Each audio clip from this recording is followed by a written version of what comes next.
the urge to pray again. Faith is a fickle subject. Two people, despite believing in the same religious figure, can disagree on matters of worship, matters of religion, and matters of faith itself. Particularly in the Christian belief, one may believe that God cannot exist without religion, another may believe that religion is the absence of God, or at least the substitute thereof, and another may believe that they go hand in hand. While this topic has been debated for literal centuries, the film we're looking at today throws its own lot into the matter, and that film is The Devil All the Time. The movie centers around a character named Arvin. While the plot may seem jumbled on first watch, since it seems to follow characters at random throughout their own separate storylines, by the end it's made very clear that all of these characters relate in some way to our protagonist. The relations of these characters and how that ties in we'll get to later, but for now understand that Arvin is the center of this story and he's the one to look at when analyzing what this film's really about. To start, let's break down the basics of the plot. The movie opens with a man named Willard returning from World War II to a small town in West Virginia. There he meets a woman named Charlotte who he quickly develops a fondness for, and this same character later becomes his wife.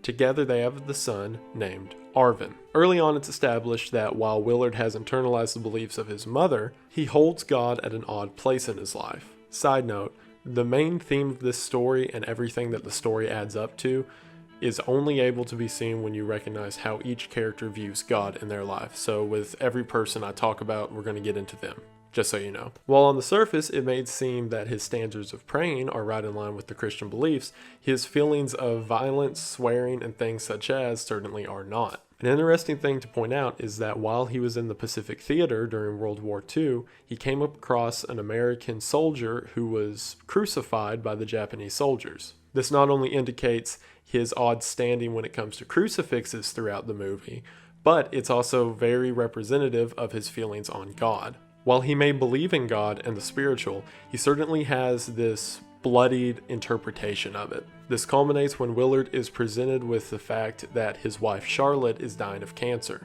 Having no faith in the doctor's work, Willard decides to sacrifice his son Arvin's dog. He does this believing that a form of sacrifice will then allow his wife to live because he seems justified in God's eyes. A very Old Testament take at salvation. This doesn't work, and then that night Willard kills himself. Again, a huge depart from the standard ideas of Christianity. The night his father commits suicide, Arvin meets the town sheriff. We'll get into why he matters later. Arvin is then sent to live with his grandmother and his grandmother's adopted daughter, Lenora. Now, Lenora in herself is another interesting aspect to look at. When Willard returned from the war, his mother had tried to get him with a girl at church. While Willard was still thinking of Charlotte, this girl at church fell in love with the evangelist who came and spoke at that church. This evangelist character and his brother is another one of the quote-unquote villains of the movie. And I'll get into later how I feel justified calling these people villains besides, the murder part. The evangelist is very obsessed with shows of faith, as is his brother. It's even mentioned that the reason his brother is paralyzed is because he tried to drink antifreeze as a show of his faith to God. After a short message, we see the lead evangelist pull out a jar of spiders and pour them on himself as to demonstrate how God doesn't make him afraid anymore. To top it off, the reason that Lenora is living with Arvin's grandmother in the current time is because Lenora's father, the evangelist, killed her mother, the lady at church, because he believed that God wanted him to do it and that he would then have the power through God to bring her back from the dead.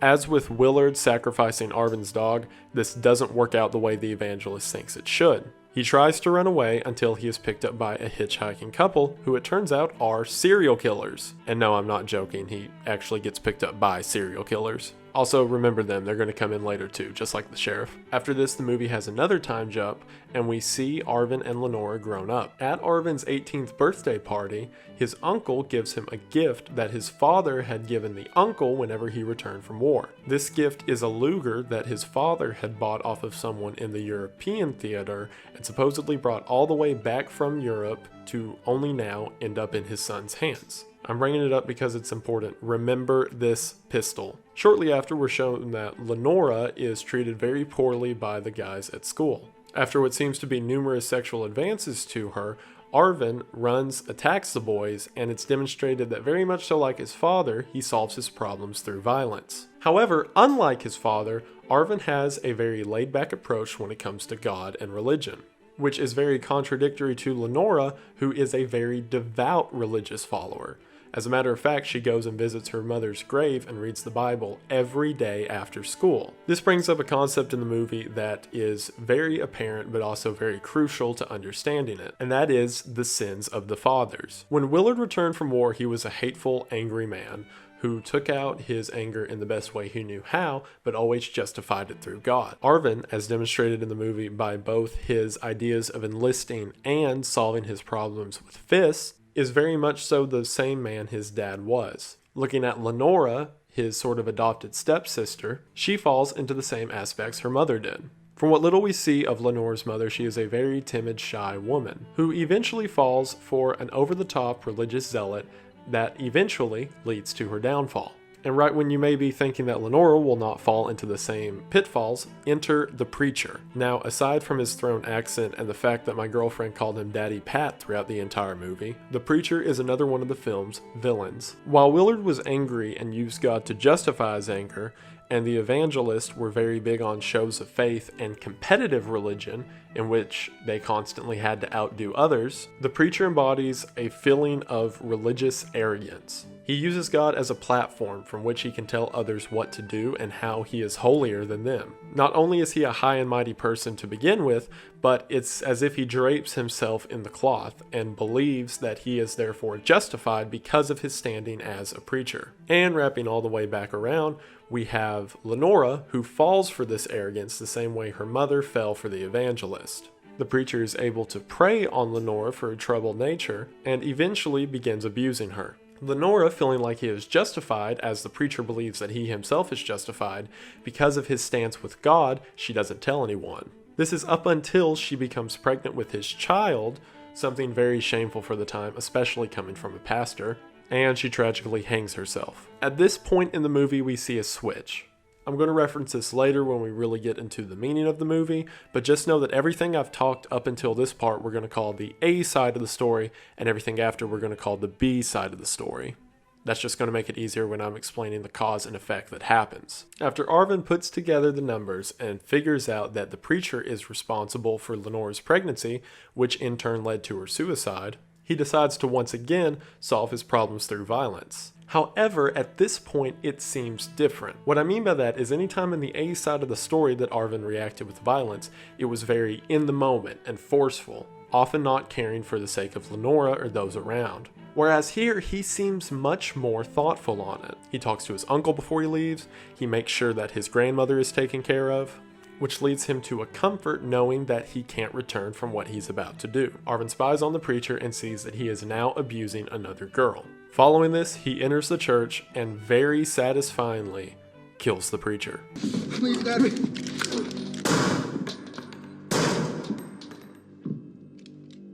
Now, would you look at that? Would you look at what he did it with? Arvin then goes on the run, understanding that this is something he can't come back from. However, his car quits working and he's forced to hitchhike, to which he is picked up by, you guessed it, the serial killer couple that Lenora's father was also murdered by. Which you'd only guessed it if you'd watched this movie and seen scenes of them throughout, because otherwise this is a completely insane coincidence. They attempt to do the same thing to Arvin. He shoots the man before him and the woman get into a standoff, in which the woman fires first, but her gun is loaded with blanks, allowing Arvin to take the shot and save himself. This is such an unbelievable coincidence for many reasons, and even to the point that Arvin can't believe it's happened either. I should also mention, after Arvin left the church, he decided to go back to his father's home to make things right, for a reason he can't necessarily explain, and even the narrator notes this. He felt a sudden force pulling him back towards Knock'em Stiff. This matters because now he's back in his hometown and he runs into the same man who was there with him on the night of his father's suicide. He goes to his old home, and after burying the dog that his father had sacrificed, he is then attacked by the sheriff mentioned at the beginning of this movie. Now, this is more clear in the movie as he's shown in several scenes leading up to this, but we'll get into a minute about why he matters. The The sheriff chases Arvin up the hillside, and after missing Arvin at point-blank range with a shotgun, Arvin kills the sheriff, who it turns out was not only a dirty cop, but the brother of the murdering hitchhiker woman that Arvin had killed earlier. The movie then ends with Arvin leaving the woods, getting picked up by a hippie who is probably not a serial killer, and finally resting. And that's the movie. So looking at it, how does this matter, right? It just seems like a series of non-connected stories that run side by side and then all tie together in the end. What's the point? What interests me about this movie so much is the fact that its plot and its subplot seem to be working in reverse of each other. Every villain of the movie displays a different ideology, and as the movie is portraying, false ideology when it comes to God and religion. While we've already covered the sins of the father, the evangelist, and the preacher, the sheriff and the serial killers also demonstrate their own versions of this. Earlier in the movie, that Carl, the male in the duo, feels close to God whenever he commits these crimes. And not only that, but listens to gospel music regularly. He portrays a very anti-theological idea of what God is. He does absolutely violent and evil acts, but yet relates them to God and spiritualism in some way. This is a very anti-theistic or anti-religious idea of what faith is. Furthermore, look at Sandy, the female in the group, and also her brother, the sheriff. Throughout the entire movie, they are each given no thought to God. Sandy specifically says, "I don't like this gospel shit." They are both the embodiment of a very atheistic or at least agnostic idea of God. And as we can see from their lackadaisical nature of the value of human life and their actions, where that gets them. So upon initial viewing, one may think that this movie is just very anti-religious overall. That looking at the preacher and the evangelist and the father, the movie is trying to say God bad in all aspects. However, if you look deeper, that's definitely not the case. This is what I mean by the plot and the subplot working opposite. Let's look at Arvin. Arvin is not a devout Christian by any means, but this is mostly because of what he saw growing up. In other words, his father's actions. However, Arvin never looks down on God for his problems. In fact, it seems that as his story progresses, he more so finds connection to God and the lessons that his grandmother taught him. There was this picture that didn't make a lot of sense to me on first viewing. It is a rendition of Jesus carrying his cross to Golgotha and being helped by Simon of Cyrene. However, thinking back on it, it makes more sense to me now. This picture was the same picture that his father had looked at in the same house, and therefore Arvin looks at in his spot. While the movie draws several parallels between the two characters, the important difference is where they end up. Willard ends up, frankly, wrong in his beliefs, where Arvin comes out on top. The difference I see in these two characters is their reliance on God when it comes to faith. Willard had the idea of absolute total trust in God to the point where he rejected medicine and modern means and looked to the Old Testament and ideas long since past of sacrifice and pain in order to receive salvation. Whereas Arvin, while believing in God, takes matters into his own hands.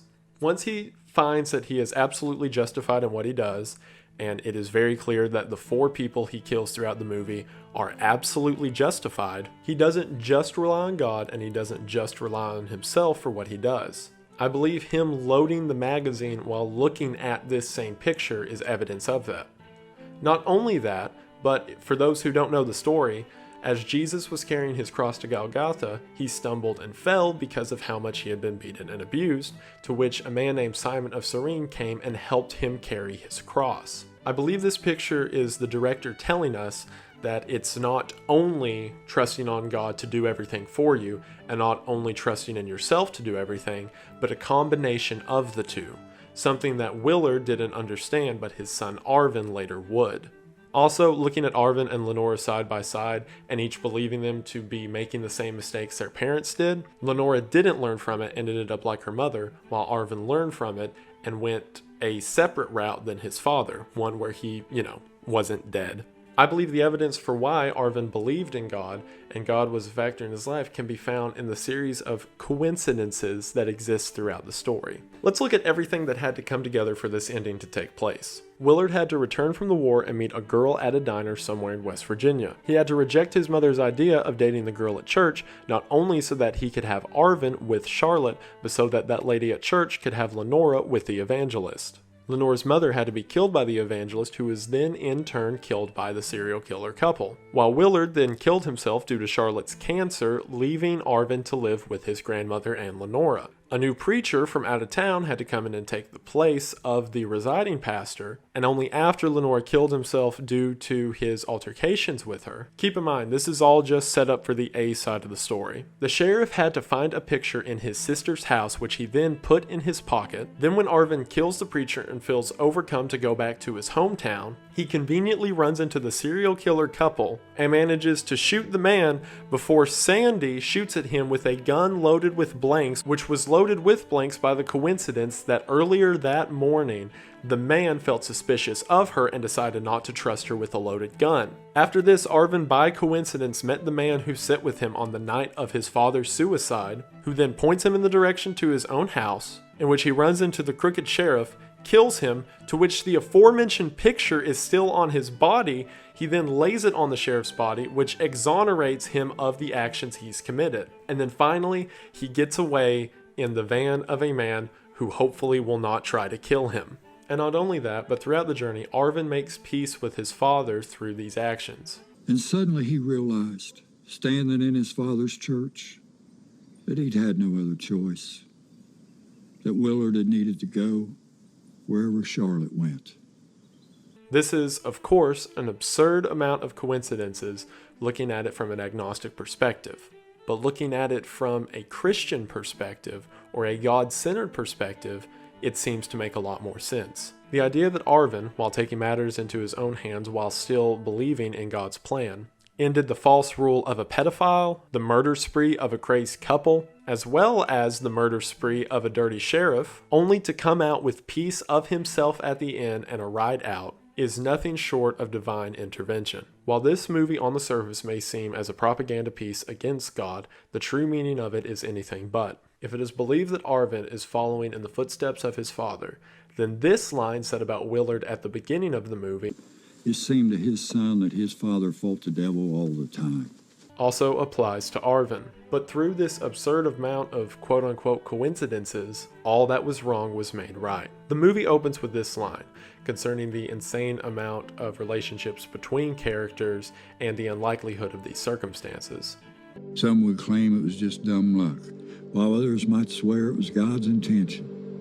But I'd say, with the way things turned out, it was a little bit of both. And then the movie ends with this. Grandma would tell him to pray on it, and he'd laugh at her. But maybe she knew something he didn't. Regardless if Arvin understood his piece in the greater plan, or if he would even believe these events to be supernatural, in his first moments of peace and the final moments of the movie, it makes sense to him to pray. Because as he realizes now that he hasn't realized before, maybe his grandmother knew something that he didn't.